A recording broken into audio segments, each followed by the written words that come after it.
name is Carol May Whittick, your creativity and spiritual life coach and host of Her Conversations, Tools for the Awakening.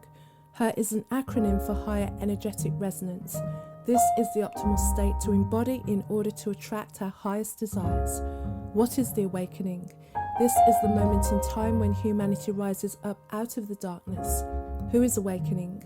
Each one of us present on earth today, reclaiming our sovereignty, seeking greater possibilities in our reality and looking for solutions. We know being awakened is not a lofty ideal but a necessity. If we can transform ourselves, we can change the world.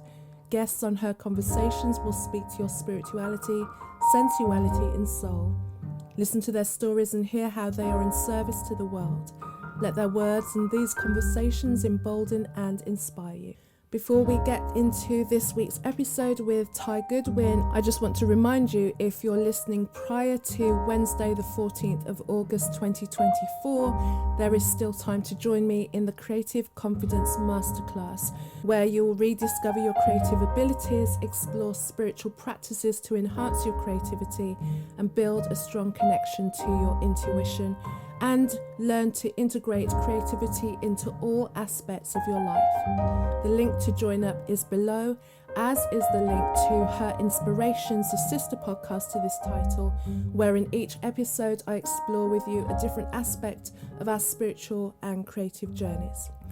My guest this week is Tai Goodwin. She is a vision midwife, liberation coach, and spiritual entrepreneur who's renowned for empowering high-achieving women leaders. She is author of Girlfriend, It's Your Time and host of Girlfriend Get Free podcast.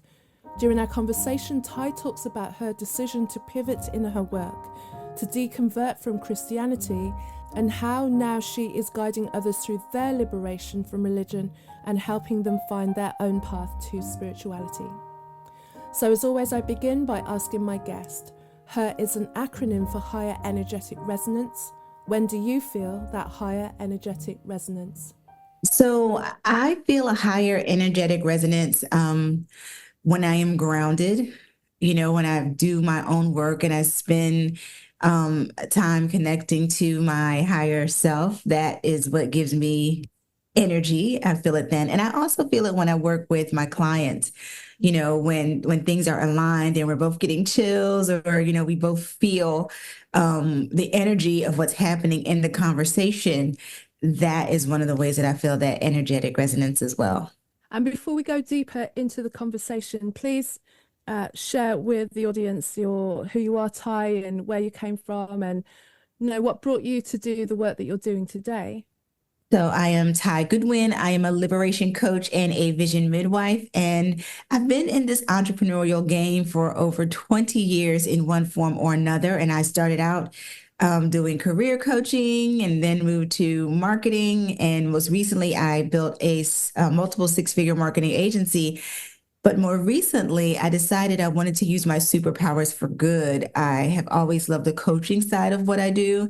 And in my own personal journey, as someone who deconstructed and deconverted away from Christianity, I've decided to really spend my time and build my business helping other women get free. So find their own path of liberation. I call it choose your own adventure when it comes to your path to spirituality and spiritual growth.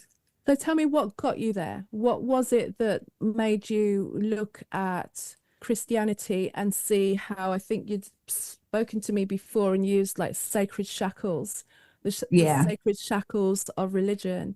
Mm-hmm. What were you seeing that made you feel inspired to use this and kind of go in this direction with your work?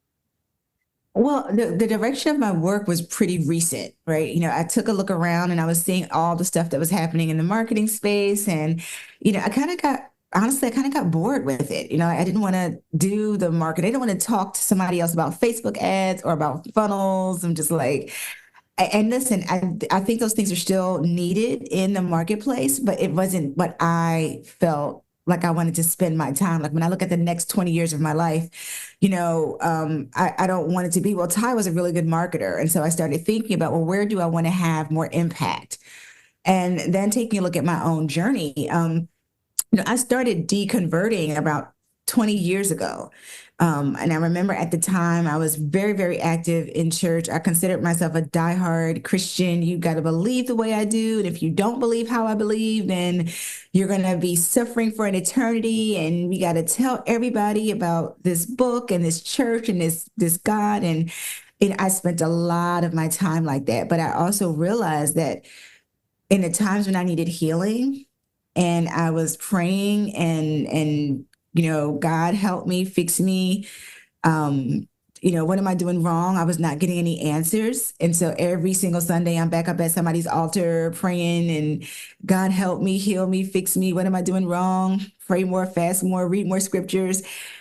And then I started looking around at the other women that were in the churches that I was going to, and they were having the same experience, right? Now they wouldn't have acknowledged that, because of them, we had gotten into this pattern of, we know there's just going to be trials and tribulations. We know that the enemy and the devil is going to make it hard, and it's hard for Christians, and we're persecuted. So we expect to go up to an altar every Sunday and pray and ask for forgiveness and God help and God fix. And at some point I said, there's just got to be more. Like, I'm doing this for years and I'm not seeing the needle move. And it wasn't about God didn't give me a car, God didn't give me a husband. It wasn't about any of that. It was really about, I need these, I'd like to be healed, right? I'm having this emotional wound because I had some trauma, in my background. And I really want to be healed and I want to be whole and I want to be fixed. And I don't want to feel so bad about this stuff. God, can you help me? And I wasn't getting any answers. And so that was my first stop on this tour, where I kind of got to this point where I threw away all of my Bibles, threw away all of my books and all of my CDs and my gospel music. And I simply prayed, I want to know you for myself. That was my prayer. And that led me to this journey that I've been on. And, 15 years later, I started about 15 years later is when I started just deconstructing altogether.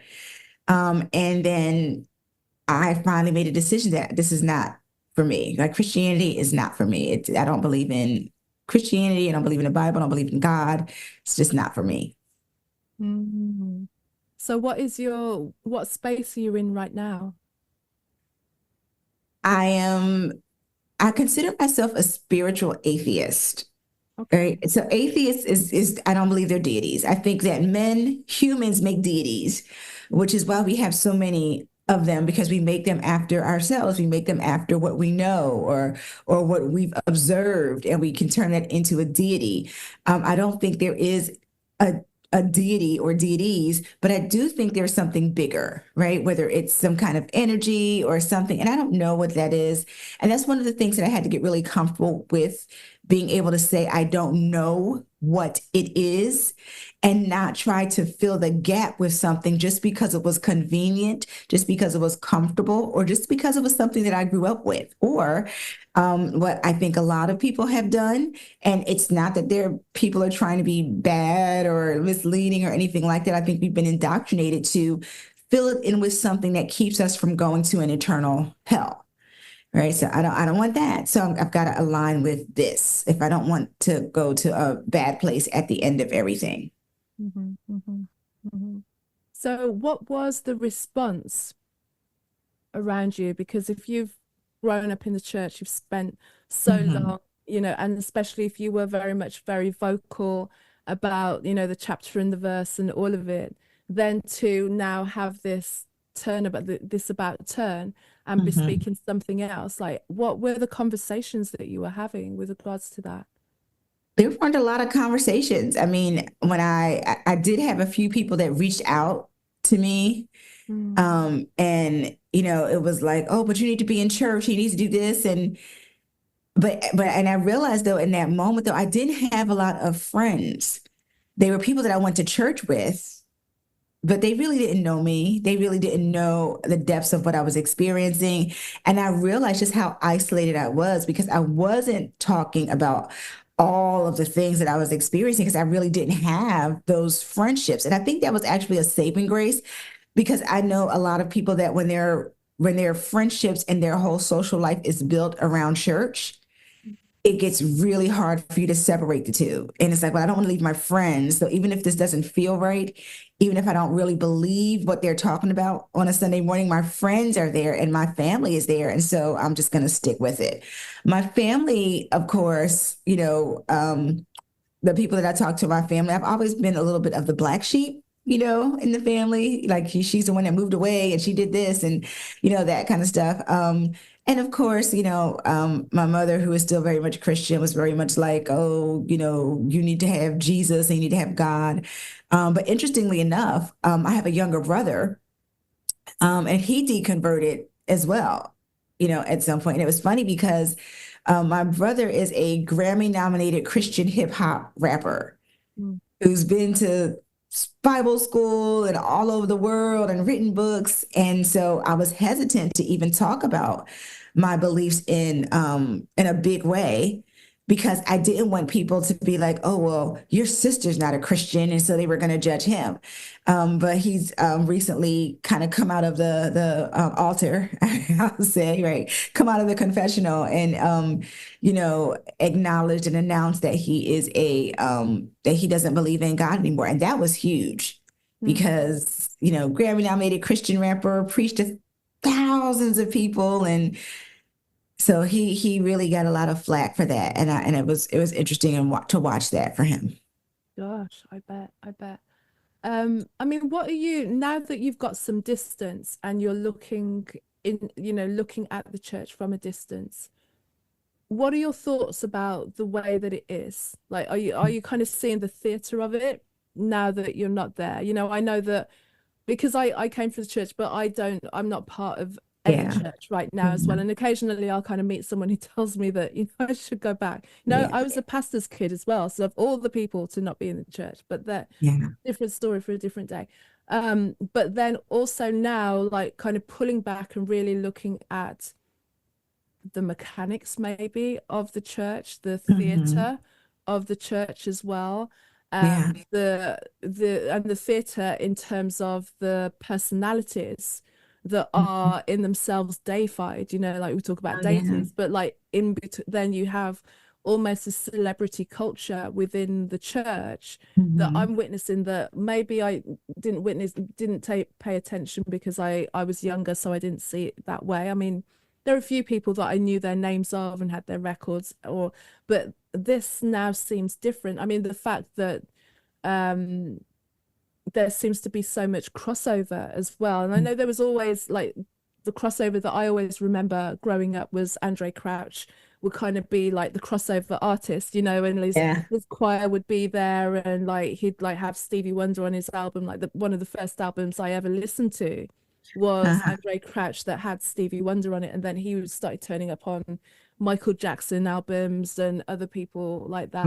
Hmm. Um, but even then, even though there was that crossover, there seems to be like something different happening now Yeah.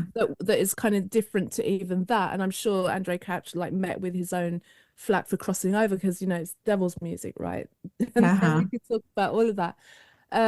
But just there just seems to be like so much. So it seems so different now, and especially when church names are getting embroiled in scandal, that it's like how does then and we know scandal, you can never really prove scandal ultimately, but no smoke without a fire oftentimes is Yeah. then to when big church names, big kind of major figures are embroiled in scandal, how their congregation, their followers, their worshippers won't even Mhm. like recognize the human Yeah. and the possibility that there could be an element of truth behind the scandal, or that they're just like looking at human beings, and that they're fallible like all of us. Hmm. Um, Yeah. what have your thoughts of that? Like pulling back and looking at it from a wow, I used to be in the center of this, and I didn't see Hmm. that it's humans, it's human beings doing Yeah. human things. It's interesting, and you bring up Andre Crouch. That was our go-to. Like, how people would get together on Friday nights to have parties.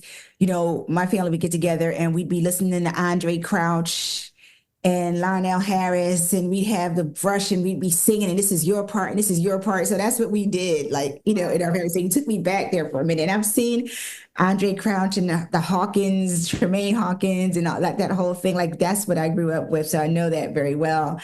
And,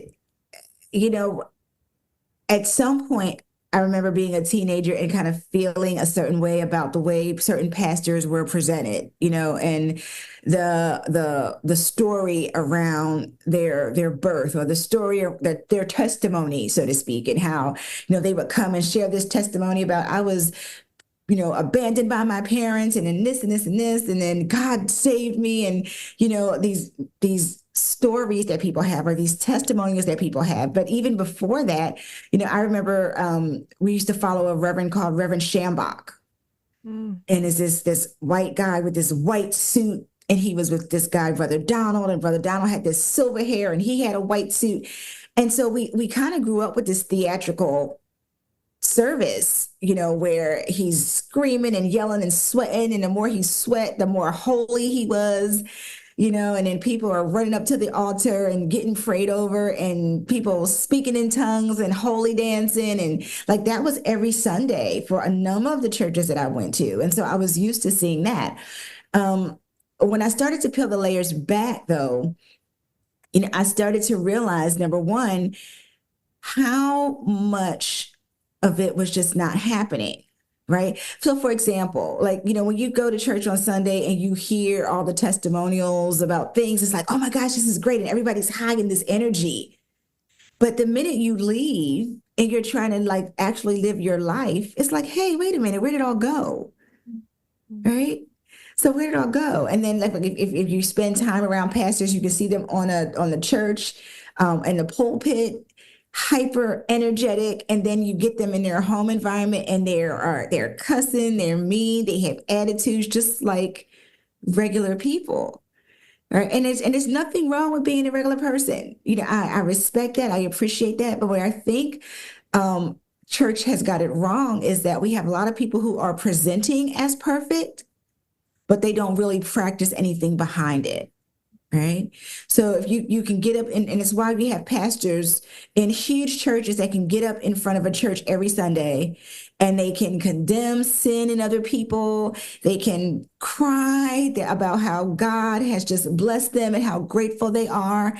And then in the background for 10 or 15 years, they can be grooming young girls and be having affairs and abusing people and taking money, and they're not practicing anything. They're presenting really well. They know how to show up. They know how to dress. They know what to say.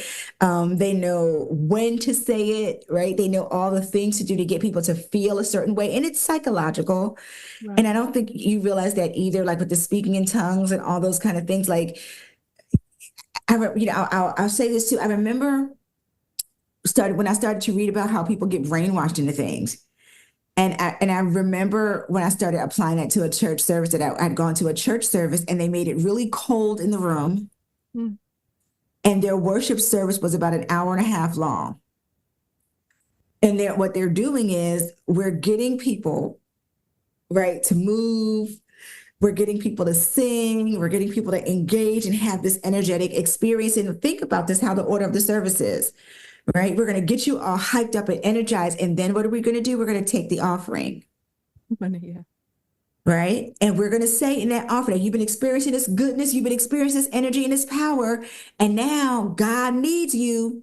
He needs you to give. He needs you to give from your heart. Right. So you're already in this state where your emotions are high. You're drained because you've been jumping and singing and doing all this for an hour and a half. So your defenses are down. And so now when we tell you that God, not me, not man, no, not me, but we're telling you that God wants you to give, and he wants you to give generously. And God told me that somebody has $100. Like, I mean, these are little things that pastors will say. And it's like, wow, like when you sit back and watch that and really think about like what's happening and understand the dynamics and the psychology, of that, it is really diabolical to do that to people. You're putting people into this trance state. You're messing with you're manipulating their energy. You're using words and you're using language to make them feel guilty if they don't do something. And it's very, very diabolical. Mm-mm-mm. And then at the end of that, right? When they leave, when all is said and done, they're going to go back home and they're not going to know any different about how to change or fix or have advocacy for themselves. And when I started paying attention to that, I stopped going to church. It's like, yeah, I'm not doing that anymore. And so that was another pillar on this journey towards stepping away altogether. At first I threw out all the books. I was still trying to find a church because I was still like, I need to, I grew up with God. And so there's got to be a way to make this work. But it was all the Bibles and the books first. And then I stopped going to church. And I said, well, I'm just going to seek on my own. And then the more I started seeking on my own without all the fanfare, without somebody threatening to me, if you don't go to church, you're a sinner. If you don't do this, you're going to go to hell. When you take all of that away, and I just started reading and looking at things, it's like, hey, wait a minute. And I laugh because one of the first things that did it for me, and when I started taking a closer look at the Bible, was the story of the Tower of Babel. You know that story? Mm-mm. Right. So for folks that are listening in the Bible, it says that, men were working together and they were building this tower because they wanted to reach the heavens and they wanted to get close to God. And, it might have been some ego stuff in here too. We want to show whatever. And so God says, let us confuse their language. Because if they can do this, they're going to be able to do anything, basically, right? So let's just confuse their language so they can't build a tower to reach us. I was 40 years old, Carol May, 40 in my 40s, when I realized that that's not physically and scientifically possible for humans to build a tower that reaches God. So if that was the reason that they were confusing language, it's not possible. And I started thinking about, like, even now, right? How many thousands of years later, when we have all the different languages, but we know how to interpret different languages, we've got planes, we've got shuttles that are launched out in space, satellites that are in space. So where's the concern now, right? Of men reaching heavens, right? That doesn't make, and so it started, and I was so embarrassed. I remember calling my sister. I said, we've been bamboozled. I said, this physically, this can't happen. Like, this doesn't make any sense. And so that was me. That was a huge step in me starting to take a look at other things that just started to not make sense. And the more I looked at it from a critical perspective, from a logical perspective, like one of my biggest pet peeves, I would say to my brother all the time, and I didn't know my brother was deconverting, but we would have these great conversations because he was in Bible college. And he was telling me, well, the Bible's in 3 languages. And so you have to get the Aramaic, the Hebrew and Greek, and then you have to do this. I said, dude, seriously? So you mean to tell me that this great God whose intention it is for us to have a relationship with him has made it that complex that in order to understand his word, you need a translator, you need the context of what the culture was, and you need this divine spirit. You need all of that just so you can understand what he wants you to know in his Bible. Why would that ever be a loving thing to do? When you think about people who can't read, when you think about cultures that speak completely different languages, why would he do that to people if he wants a relationship? And so all the things that I started thinking through just didn't make sense without the hooping and the hollering, right? Without the, oh, you better believe it started to not make sense. And so the more I researched, the more I read, and here's the thing that was interesting. I was still praying. I was still trying to hold on to Jesus because that was my last thing. I actually went to an entire conference called Why Jesus? Because I was like, no, there's got to be something. I need Jesus. And I remember I was living in Minnesota. And so I went to this conference in Chicago and I was going to hold on to Jesus. I couldn't do it. I could not do it. The more I started learning, the more I started really thinking, the more I started asking, and all the gymnastics that I was trying to do, like to make it work and to make it right.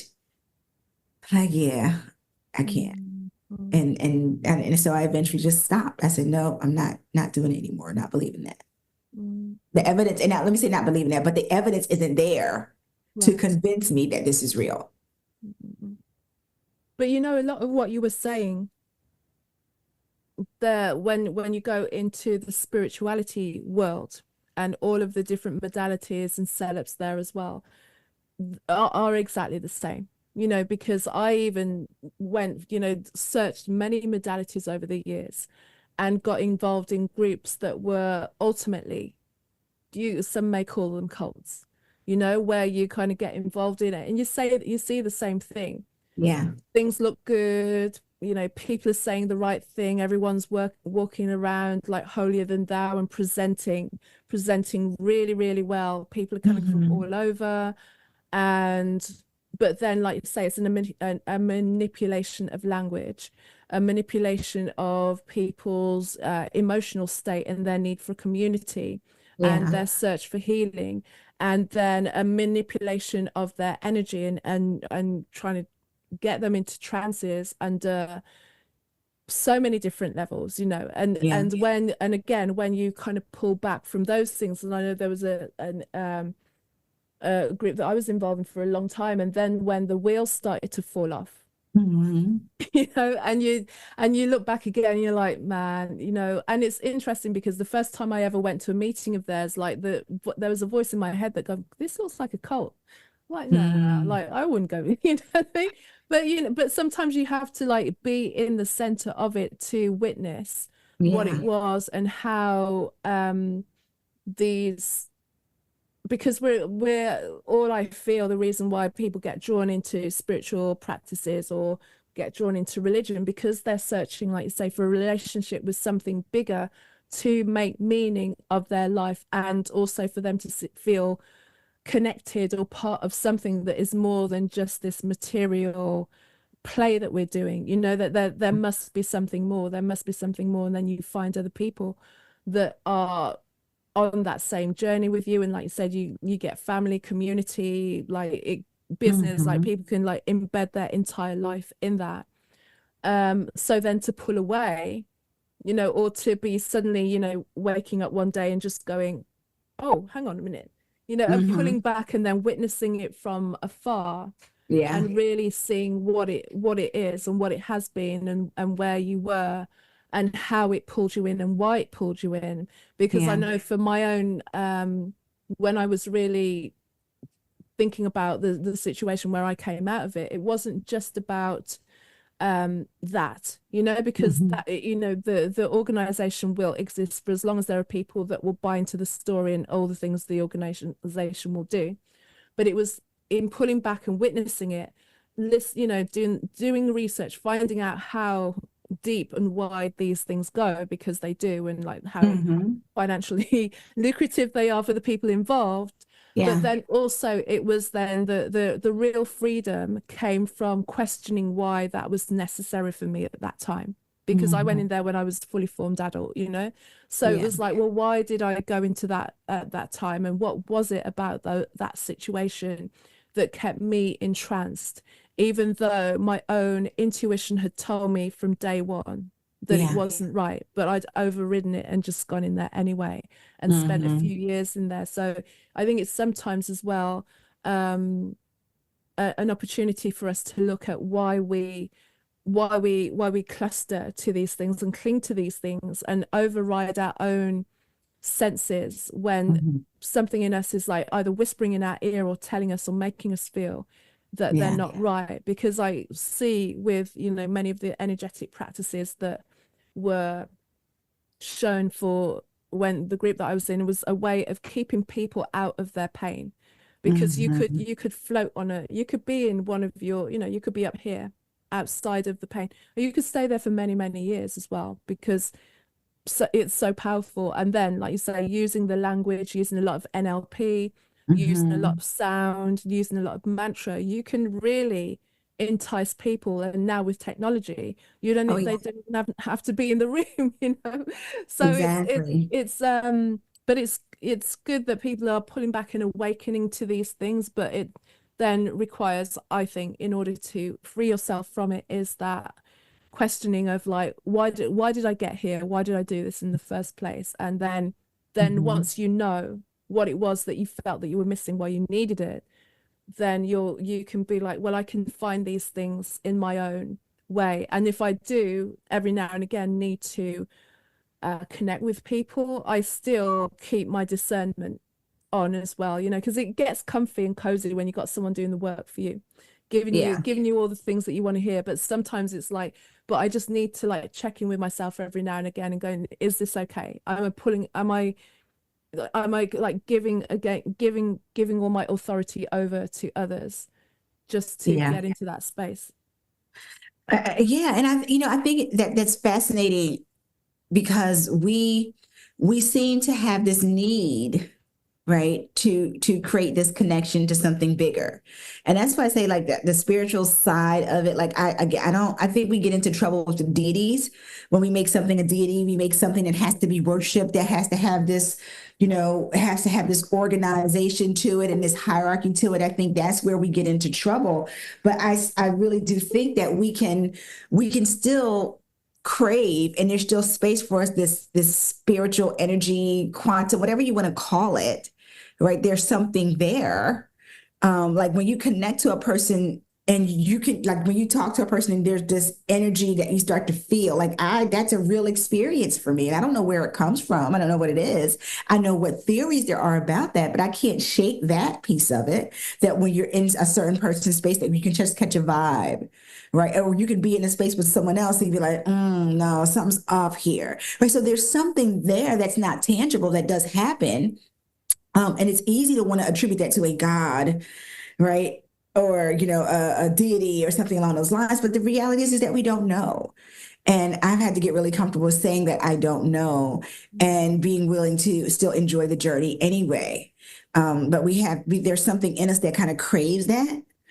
For a lot of us, I don't think that's wrong. And when people get into different modalities or churches, I say explore them all. Like this is really about choosing your own adventure. And like you said, for whatever reason, you decided to choose that modality or that deity or that organization, there was something that you needed and something that you can get from that experience. Right. I think we tend to say it was good. It was, oh, it's so bad. Well, yeah, it might have felt bad, but there was always some benefit or some learning that came from that experience. And I think when we start to develop and grow, we start to look at things from that perspective. Like I remember I got to this place and I have a whole different perspective on purpose because of it, because before, and what I was taught in church is that our purpose is always tied to other people. I'm here to serve these people. And I see it with people that are entrepreneurs all the time, right? I started my business because I wanted to serve and I wanted to help. And that's noble. But we're conditioned to always make our decisions and make these choices based on serving other people. And then I got to this place where I remember having this epiphany, and that's what I'll call it, was that my only purpose is to become the best version of myself. Right. Because I can do that. And then I can choose what mission I'm going to do. Like, let's say my mission right now, or my mission before was that I'm going to start a marketing agency. That was my purpose. That was my mission that I chose. And now, my mission is to help more people if they want to be liberated from a religion that feels like a shackle, is to help them do that. And so we've got this liberation coaching model that we take people through to help them, actually question their own selves. I was on TikTok the other day and somebody was like, so tell me what I should believe. I'm like, I don't know what you should believe in. Nobody knows what you should believe in, but I do have some questions and a process that will help you get there for yourself. And you've got to do the work. But there's no way I'm trying to dictate or trying to be God and tell other people what they should believe and what they should do. I am going to invite you to ask some questions. I am going to invite you to really critically think about the things that you're supporting and the things that you're, aligning your life with. Because I honestly do believe that Christianity and a lot of religion, and I haven't encountered one religion yet where the structure of it ends up causing harm. Right? There's something in the belief that causes harm, that causes disharmony, that causes divisiveness, that causes judgment and fear. And that's what I rally against that. So I don't hate like Christians or anything like that. I don't hate people that are spiritual or anything like that, but I do hate what I've seen religion do to people, and what I've seen religion do to families and communities. And I think it does more harm than it does good. And what is the biggest or the biggest hurdle that you see when people are starting to work on the liberation piece? What are you seeing like recurring? There's something recurring that everyone kind of really gets tricked up or stuck in before, almost like the last bastion, before they kind of really start to step back and take it, take it to the next level where they can really view and start to feel that there's a possibility. Because I know for many people, the idea of denouncing their religion means, eternal damnation. So nobody wants that. So then, going against that, what do you encounter?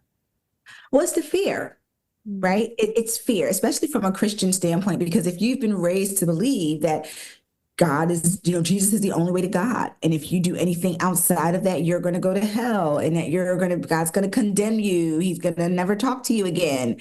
Right. And then you've got your family who they'll disown you or they won't talk to you. And so it's the fear of, right? Fear of going to hell, fear of what if I'm wrong, fear of I'm going to lose my family, and so fear is like the huge thing. And it's been, like I said, if it's been ingrained in you for so long, it can be really hard to let go of that. And so a lot of people out of fear, right, will do the mental gymnastics and say, well, like for example, one of the big conversations that we've been having around is does God condone slavery? Right. And when you look at the scriptures in the Bible, he kind of does not, he actually doesn't say it's not bad. He doesn't say it's bad. And we joke about that, how we have these 10 commandments. If slavery was that important, wouldn't God have made it a commandment that you should not have other slaves? But instead, there's these rules around like how long you can have a slave and what you can do to slaves. And then there's scriptures in the New Testament around slaves obey your masters, just like you would God. So it's not clear, right? But so when you're afraid to leave something like that, it becomes, well, I'm going to justify it. I'm going to say, well, it was a cultural thing, or, God needed to have those laws because men were sinful. And so that's why he let them have slavery. It's like, what?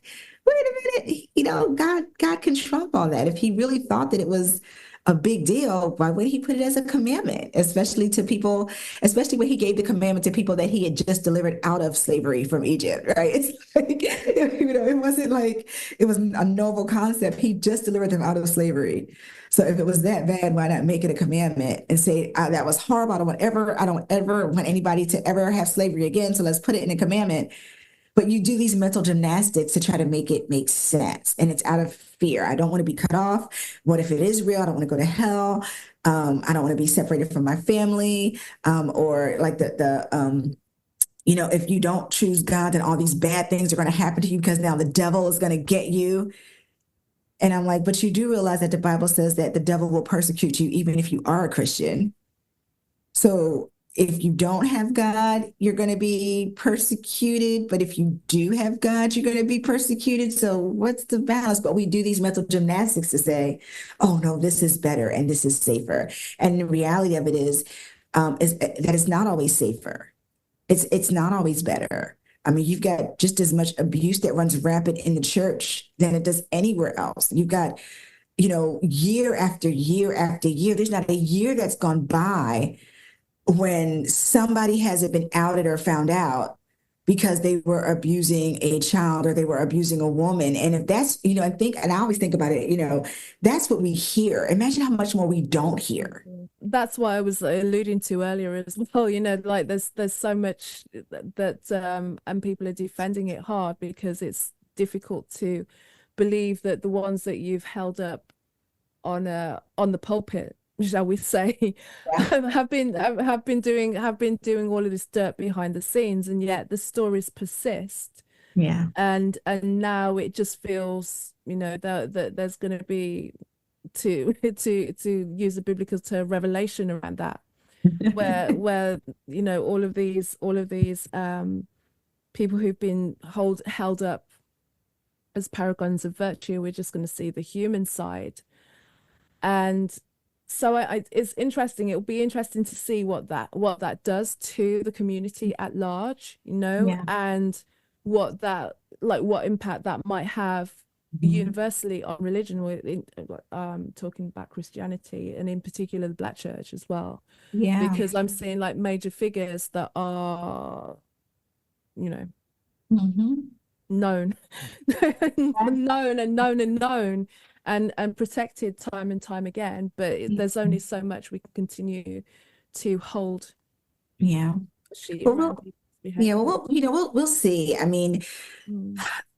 it's fascinating to watch people defend and come to the aid of have more support for the Bible and God than they do for the victims of abuse. Like, I think that's one of the things that bothers me the most. Like, oh, don't talk about the Bible this way, don't talk about God this way. But then you have people that are being victimized and abused, and we don't support them, we don't talk about them, we gaslight them, and oh, it really wasn't that bad, or that's a man of God. Don't say that. Like, we deal with people in such a horrible way, to defend a God who is kind of inactive. Actually, not kind of inactive, who is inactive. Um, it's always interesting that God won't intervene, right? And like, there are people that will pray and ask for help with God, especially around abuse and those kind of things, and then God doesn't show up. And what I hear people say all the time is that it's free will, right? Well, it's because men have free will. So men's free will trumps God being able to intervene. Like, he can show if he chooses to. I mean, going back to the story about in the Old Testament, if you believe that's true. And I think this connects to, this connects to a couple of different points, but people would say, well, God doesn't want to intervene because man has free will. But in the story in the Old Testament with Moses and the Israelites, he sent plagues. He sent 10 different plagues down to get Pharaoh to change his mind to let them go. So isn't that intervening? Like, he didn't sit by quietly and say, oh, and that's a whole other story. Like, really, you had to send 10 plagues. Like, you couldn't just snap your fingers and make the chains fall off the people. Like, it's a whole other story. But even if you believe that, and, in that context, it's like he could intervene then, but you can't intervene if a child is praying and asking for you to stop abuse. Or if a mother that's trying to feed her, her family, and is working every day, but still can't put food on the table and is praying and asking God for food, he can't intervene then. Or with wars, or with famine, or with any of the atrocities that we have, God can tell you where to find a parking space. God can tell you what song to put on so that you're going to get a Grammy or that you're going to win an award. God can even tell you who to vote for, but he cannot show up on all these other areas.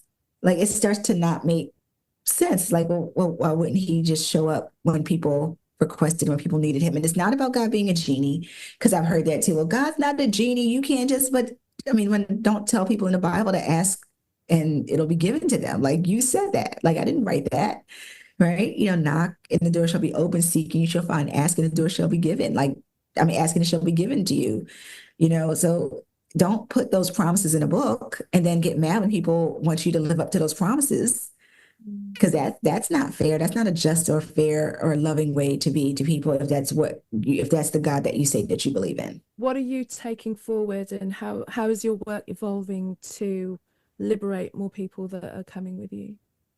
Yeah, so the work has evolved to doing more coaching. I've got like I said, the liberation coaching, where we focus on like these 6 areas, where we kind of guide people through and help them, give them a safe space to have their, questions answered by them. Like, I'm not answering people's questions. I'm giving them some things to think about. I'm giving them some deeper questions that they get to ponder in a place that they can be heard and be listened to, and a community where they can share what they're experiencing and feeling. and letting them choose their own adventure. It looks like me working with a lot of people because I still have the marketing stuff in my veins, but working with other people who want to share their story, who have a message that they want to get out. How do you now get in front of other people, especially if your message is contrary to, what a lot of people are saying? It's not easy to be vulnerable and to put yourself out there. It's very easy for people to get on Facebook where they've got their friends and people that like them and people that basically will kiss your ass pretty much. But it's not as easy to be vulnerable in audiences that don't know you and may not like what you have to say.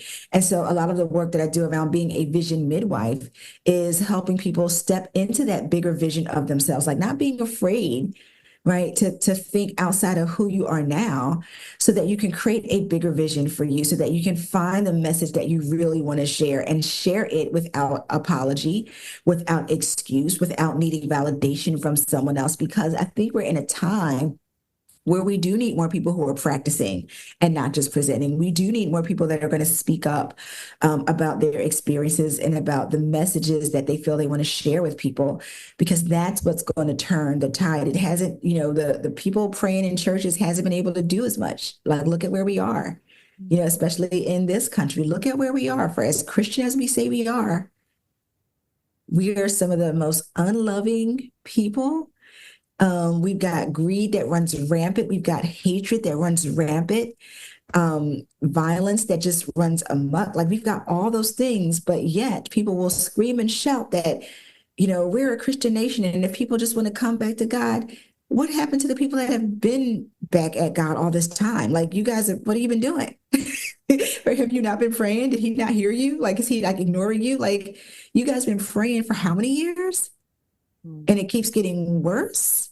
You got to start to question that stuff. But so the work that I'm doing is around helping more people get their story out, helping more people choose their own adventure and be comfortable and confident in their own skin, so that they can be 100% who they were designed to be.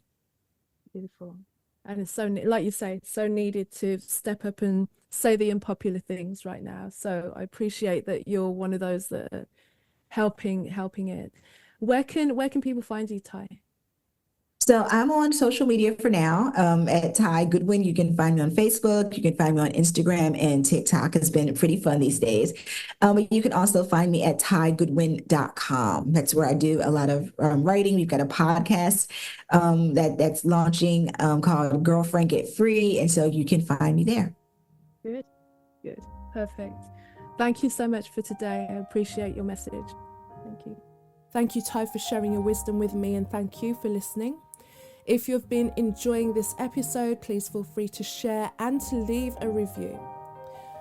If you want to find out more about me, you can find me on my website. That's carolmaywhittick.com, carolmaywhittick.com. You can find me on LinkedIn and Facebook, Carol May Whittick, and on Instagram, Kazmick, Cazmick.